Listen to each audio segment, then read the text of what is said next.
नमस्कार विद्यार्थियों, श्रीमती मोहरी देवी तापड़िया कन्या महाविद्यालय जसवंतगढ़ के YouTube चैनल पर एक बार पुनः मैं आपका हार्दिक स्वागत और अभिनंदन करता हूं।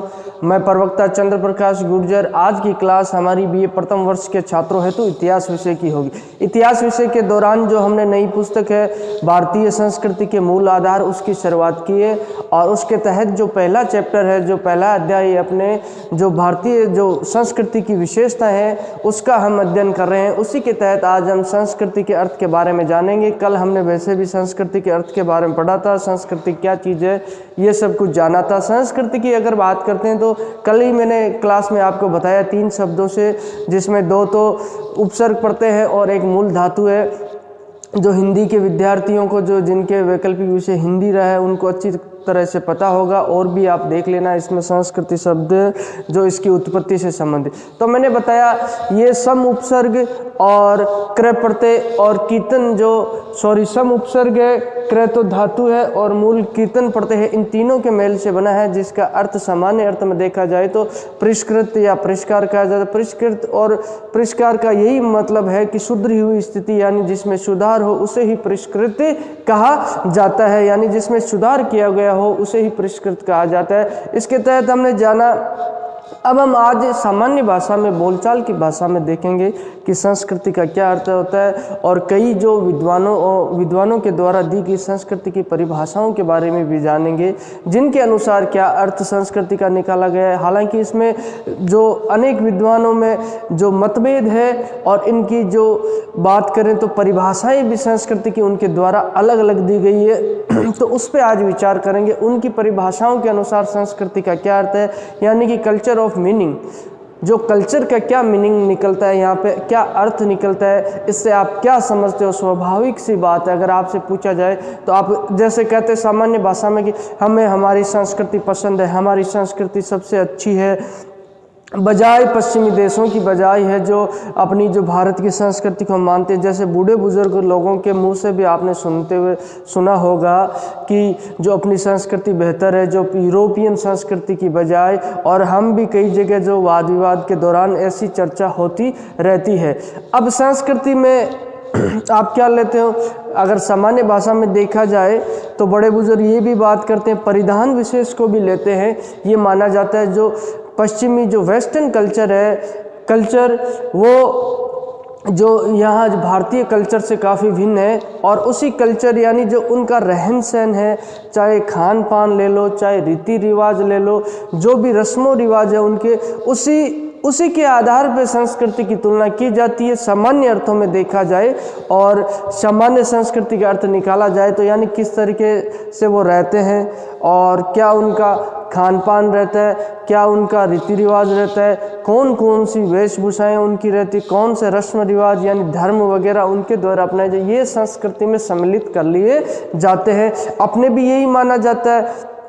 चाहे भारतीय संस्कृति में अनेक जो धर्मावलंबी है, चाहे हिंदू धर्म से ले लो आप, मुस्लिम धर्म के लोग हैं, सिख धर्म के लोग भी मिलेंगे, ईसाई धर्म के लोग, इनकी अलग अलग संस्कृति है। और इस संस्कृति की पहचान कैसे होती है, पहचान होती है उनकी वेशभूषा से, उनकी धार्मिक पद्धतियों से, उनके रहन सहन से और उनके खान पान से। तो मूलतः सामान्य अर्थ हम इसका ये निकाल सकते हैं संस्कृति में, जिसमें रीति रिवाज है, रस्मों रिवाज है, रहन सहन, खान पान, इनको सम्मिलित कर लिया जाता है। अब बात करते हैं जो पुस्तक के अंदर अपने जो संस्कृति की कुछ परिभाषाएं अलग दी गई है विद्वानों के द्वारा, और उनके द्वारा भी कोई अलग अर्थों संस्कृति का अर्थ बताया गया है जिन शब्दों में, उसके बारे में हम आज अपनी पुस्तक के अकॉर्डिंग अध्ययन करेंगे। तो मनुष्य की सहज प्रवृत्तियां क्या होती है, सहज प्रवृत्तियां जो स्वाभाविक होती है, जो मूल आदतें होती है, उसे सहज प्रवृत्ति कहा जाता है। मनुष्य की सहज प्रवृत्तियों व नैसर्गिक शक्तियों का परिष्कार ही संस्कृति माना जाता है। अब इस लाइन से आप क्या समझोगे, तो पुनः मैं इसकी व्याख्या करता हूँ। मनुष्य की सहज प्रवृत्ति यानी जो सामान्य आदतें हैं, जो स्वाभाविक आदतें हैं, वो सहज प्रवृत्तियाँ व नैसर्गिक शक्तियाँ यानी जो प्राकृतिक शक्तियाँ हैं, जो प्रकृति द्वारा प्रदत्त है उन शक्तियों का परिष्कार यानी उन चीज़ों में जो सुधार कर लिया जाता है वही मनुष्य की संस्कृति कहलाती। जैसा कि हमने कल भी बताया था आपको, धीरे धीरे मानव सभ्य होता चला जाता है। अगर पहले की बजाय तुलना की जाए तो वर्तमान स्थिति में बेहतर होता है और भविष्य में और भी बेहतर होने की संभावना निरंतर बनी रहती है। जिस प्रकार कहते हैं कि ज्ञान की खोज में निकले मनुष्य की प्रगति सुनिश्चित है, उसे कोई नहीं रोक पाता है। तो मनुष्य द्वारा ये ज्ञान की जो निरंतर खोज यही संस्कृति है। बात की जाए तो रहने का जो ढंग, मानव का पहले मानव का खाने का जो ढंग था उसमें धीरे धीरे जो सुधार और अपनी स्थिति को उत्तम किया गया उसे ही संस्कृति कहा जाता है। जैसे हमने कल भी पढ़ा, मनुष्य के द्वारा अपने विवेक और बुद्धि के द्वारा जो परिस्थितियां हैं, प्राकृतिक स्थितियां परिस्थितियां, उनका जो सदुपयोग किया जाता है अपनी समझ के अनुसार उनका प्रयोग कर लिया जाता है और उन प्राकृतिक परिस्थितियों में जो सुधार उसके द्वारा किया जाता है वही संस्कृति मानी जाती है।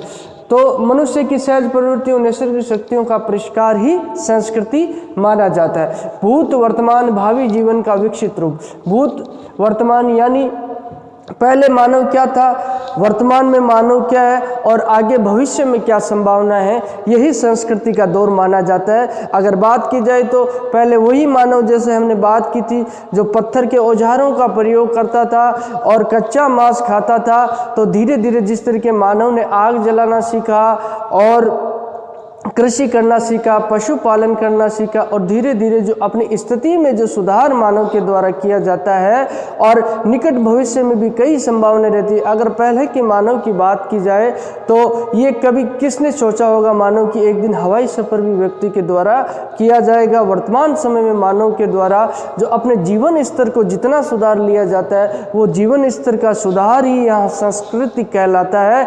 और निकट भविष्य में और भी खूब संभावना है। दुनिया के इस कोने से उस कोने में आज चंद समय में, कुछ मिनटों में बात की जाए तो कुछ घंटों में पहुंचा जा सकता है। तो यह मानव की उत्तम और सुधरी हुई स्थिति है जिसके द्वारा मानव की संस्कृति ही इसे कहा जा सकता है। ये मानसिक प्रयास जो मानव के द्वारा किया जा रहा है और आगे भी अगर वर्तमान समय में देखो, कोरोना जैसी महामारी के लिए जो मनुष्य के द्वारा प्रयोग किया जाए, विभिन्न देशों के वैज्ञानिकों के द्वारा अपनी मानसिक बुद्धि का प्रयोग करते हुए इसका जो दवाई बनाने का काम किया जा रहा है या इस महामारी से निपटने का जो प्रयास उनके द्वारा, यही मानव की संस्कृति है, उत्तम स्थिति और सुधरी हुई स्थिति है जिसमें मानव अपने जीवन स्तर को सुधारने के लिए हमेशा प्रयासरत रहता है। अब बात करते हैं डॉक्टर व्हाइटहेड जो अमेरिकी विद्वान है, उनके द्वारा क्या परिभाषा दी गई है, उनके अनुसार संस्कृति क्या होती है, संस्कृति का क्या अर्थ होता है, उसके बारे में हम अध्ययन करेंगे। तो इन्होंने कहा है मानसिक प्रयास, सौंदर्य व मानवता की अनुभूति। बात की जाए तो मैंने पीछे भी बताया, मानसिक प्रयास है मानव के द्वारा अपनी जो बुद्धि का प्रयोग करते हुए और जो बुद्धि का प्रयोग मानव जीवन को जितने सौंदर्य यानी जितना बेहतर बनाया जाए, जीवन स्तर को अपना उठाया जाता है और मानवीय मूल्यों का विकास उसके द्वारा कर लिया जाता है कि कौन जो सामाजिक दायरे क्या होते हैं, इन चीज़ों को जो समझा जाता है, यही जो संस्कृति कहलाती है डॉक्टर व्हाइटहेड के अनुसार। अब बात करते हैं टॉयलर के अनुसार जो उन्होंने अपने शब्दों में जो संस्कृति की क्या परिभाषा दी उस पर चर्चा करते हैं। मनुष्य द्वारा ज्ञान, विश्वास, कलाएं, नैतिक आचरण, कानून, प्रथा व अन्य क्षमताओं का अर्जन ही संस्कृति कहलाती है। अब बात करते हैं इसके बारे में। मनुष्य के द्वारा जो ज्ञान का विकास किया जाता है, ज्ञान का अर्जन किया जाता है और उसी क्षमता के अनुसार जो उसके मानसिक प्रयास के द्वारा अपने जीवन स्तर को सुधारा जाता है, वही संस्कृति है। और आपस में जो विश्वास, मनुष्य समाज में जो दायरा स्थापित किया जाता है और सामाजिक मूल्यों का जो विकास किया जाता है, वही उनका आपस का विश्वास है। और विभिन्न तरह की कलाओं की बात की जाए तो कलाएं चाहे कुछ भी हो, वास्तु कला हो, चाहे मूर्ति कला हो यानी कि जो भवन निर्माण से संबंधित कला हो, चाहे और जो मूर्ति कला हो, मूर्तियां बनाने की कला हो, चाहे चिकित्सा की कला हो यानी चिकित्सा के द्वारा जो आयुर्विज्ञान हो, चाहे सब चीज़ें इसी के अंदर आती हैं। जो विभिन्न तरह की कलाएँ हैं मानव के द्वारा अर्जित की जाती है, वह उसकी संस्कृति को परिभाषित करती है, उसकी संस्कृति को द्योतक करती है और नैतिक आचरण किस तरीके का व्यवहार व्यवहार मनुष्य के द्वारा आपस में करना, जो अपन देखते हैं सामाजिक दायरे के अंदर कि पिता का पुत्र के प्रति क्या व्यवहार रहता है, पुत्र का पिता के प्रति क्या रहता है, भाई बहन का क्या व्यवहार रहता है, माता पिता दादा दादी, ये जो नैतिक आचरण जो मानव के द्वारा विकसित कर लिया जाता है। यानी पशु प्रवृत्ति से जो शुरुआती दौर में बात की जाए तो मानव कबीलों में रहता था, घुमक्कड़ था, और धीरे धीरे जो इस नैतिक आचरण का विकास मानव के द्वारा अर्जन कर लिया जाता है, वह उसकी संस्कृति को प्रदर्शित करता है। और मानव द्वारा सभ्य, एक बात बताऊं मैं आपको, मानव तभी सभ्य माना जाता है जब उसके द्वारा अपनी एक जो विकसित भाषा का जो आविष्कार कर लिया जाता है। और धीरे धीरे हमने देखा सिंधु घाटी सभ्यता में जो भाषा का आविष्कार किया गया, उससे पहले वह भाषा तो आज तक नहीं पढ़ी। मानव तभी सभ्य माना जाता है जब उसके द्वारा एक निश्चित भाषा का विकास कर लिया जाता है। तो ये बात की जाए तो शुरुआती दौर में हमें भाषा का अस्तित्व नहीं देखने को मिलता है, और यही मानव की संस्कृति है जो मानव के द्वारा अपने जीवन स्तर को कैसे उठाया जाता है। तो नैतिक आचरणों का विकास, कानूनों को विकास यानी विधि का विकास कर लिया जाता है। वर्तमान समय में आप देखो तो शुरुआत में नैसर्गिक अवस्था थी, प्राकृतिक अवस्था थी, मानव के ऊपर किसी तरह का प्रतिबंध नहीं था, किसी तरह की कोई किसी मानव की हत्या कर देते थे कबीले में। आज वर्तमान समय तो विधि का जो आविष्कार, कानूनों का निर्माण मानव द्वारा किया। अगर किसी व्यक्ति के द्वारा गलत आचरण किया जाता है या कोई अपराध किया जाता है तो समाज में उसके लिए जो दंड की व्यवस्था होती है और एक कानून के तहत कार्य किया जाता है, वही मानव की संस्कृति कहलाई। विभिन्न प्रथाएं चाहे रीति रिवाज और रस्म रिवाज, धार्मिक प्रथाएं हो, सामाजिक प्रथाएं हैं। सामाजिक प्रथा में आप विवाह को ले सकते हो, और जन्म मृत्यु के दौरान जो प्रथाएं हैं, ये प्रथाएं हैं जो समाज में आपको देखने को मिलती है। कई प्रथाएं सामाजिक बुराइयां भी होती है, तो ये प्रथाएं मानव की संस्कृति कहलाती है। और अन्य क्षमताओं का जो अर्जन और किसी तरह की जो क्षमता है उनका अर्जन किया जाता है, यही मानव की संस्कृति कहलाती है। यानी कि मनुष्य द्वारा ज्ञान, विश्वास, कलाएं, नैतिक आचरण, कानून, प्रथा व अन्य क्षमताओं का जो अर्जन किया जाता है, वही मानव की संस्कृति कहलाती है। यानी मानव के द्वारा अपने जीवन स्तर को जितना बेहतर बनाया जाता है, जितना सुधारा जाता है, वही उसकी संस्कृति का द्योतक है। बिल्स व हाइजर के अनुसार बात करते थे, इनके अनुसार जो परिभाषा दी गई है, मानव द्वारा समाज में व्यवहार करने के निश्चित ढंग और तरीके को अपना, ये बात सुनिश्चित बात है। जैसा कि आपको भी देखने को मिलता है कि मानव के द्वारा जो समाज के अंदर जो निश्चित व्यवहार करने का ढंग और तरीका जो अपना लिया जाता है, उसका विकास कर लिया जाता है, वही उसकी संस्कृति है। आज हम देखते हैं कि पिता के सामने कैसे बात करना है, बड़े बुजुर्गों के सामने कैसे बात करना है, और छोटे बच्चों के साथ कैसे बात करना है। जो ये निश्चित व्यवहार का तरीका अपने जो ढंग है, जो अपनों ने ईजाद कर ली है, इसे ही अपनी संस्कृति कहते हैं। और आप देखते नहीं हो कि किसी तरह अगर बड़े बुजुर्ग का कोई अपमान करता है तो उसे यही कहा जाता है कि इसमें बिल्कुल संस्कार नहीं, और संस्कारों का जो द्योतक की अपनी संस्कृति होती है, तो यही चीज़ें अपनी संस्कृति में सम्मिलित की जाती है। यानी मानव द्वारा समाज में व्यवहार करने के निश्चित ढंग और तरीके को अपनाना ही संस्कृति कहलाता है। अब गिलिन महोदय के अनुसार अपन देखेंगे, एक पीढ़ी से दूसरी पीढ़ी हस्तांतरित प्रतिमान, यानी जो चीज़ें हमें एक पीढ़ी से दूसरी पीढ़ी के दौरान हस्तांतरित करनी होती है, वही अपनी संस्कृति। यानी जो रस्मों रिवाज आपकी माँ आपको सिखाती, आपके पिता आपको सिखाते हैं कि बड़े बुजुर्गों का कैसे सम्मान करना चाहिए, ये एक पीढ़ी से दूसरी पीढ़ी को हस्तांतरित करते हैं। और रस्मों रिवाज, धार्मिक पद्धतियाँ आपको सिखाते हैं, रहन सहन, आपका खान पान, वेशभूषा के बारे में आपको सिखाते हैं, और ये चीज़ें सब निर्धारित की जाती है, और वो एक पीढ़ी से दूसरी पीढ़ी तक निरंतर जो चलती रहती है, उसे ही अपनी संस्कृति यानी कि कल्चर कहा जा सकता है। और अपने भारतीय संस्कृति की अनेकों विशेषताएं देखने को मिलेगी, जिसके बारे में हम आगे अध्ययन करेंगे।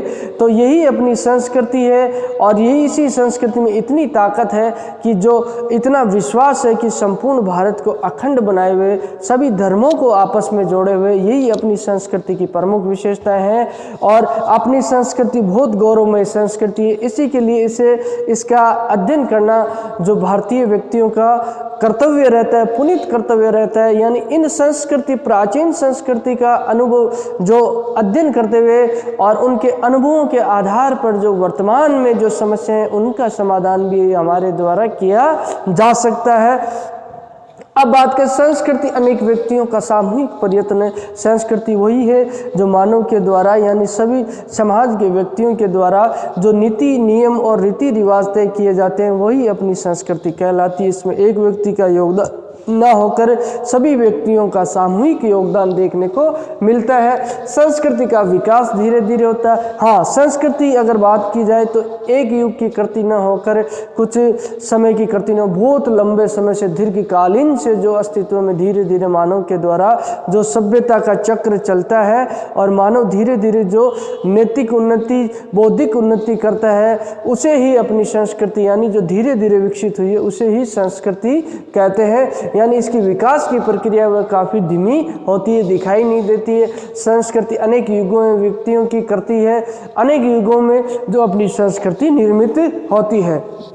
मानव द्वारा प्रकृति पर प्राप्त विजय की क्रमबद्ध कहानी यानी मानव के द्वारा जो प्राकृतिक परिस्थितियां उनमें जिस तरीके से सुधार किया जाए, धीरे धीरे बात की जाए तो कोई समय में तो लाइट जलाई रोशनी के लिए आग जलानी पड़ती थी। आज अगर बात की जाए तो एक स्विच को आप बटन को दबाते हो और रोशनी हो जाती। ये मानव के द्वारा प्रकृति पर प्राप्त विजय है और इसका जो क्रमबद्ध चरण है वही अपनी संस्कृति है। तो इससे अपन क्या समझ, मानव द्वारा प्रकृति प्राप्त विजय की क्रमबद्ध जो रोचक कहानी है उसे ही अपनी संस्कृति कहते हैं। समाहित और संस्कृति में कौन कौन सी चीज़ों का अध्ययन किया जाता है या कौन कौन सी चीज़ें इसमें सम्मिलित की जाए तो अपने धर्म को संस्कृति में सम्मिलित किया जा सकता है। दर्शन शास्त्र है उसे संस्कृति में, फिलॉसफी को सम्मिलित किया जाता है। और बात की जाए तो साहित्य लिटरेचर को अपने को इसमें सम्मिलित कर सकते हैं। अपने को संगीत है उसको सम्मिलित कर सकते हैं। कला, विभिन्न कलाएं हैं, जो प्रथाएं हैं, रीति रिवाज है, ये अपनी संस्कृति में आते हैं। तो ये अपनी संस्कृति का सामान्य अर्थ रहता है।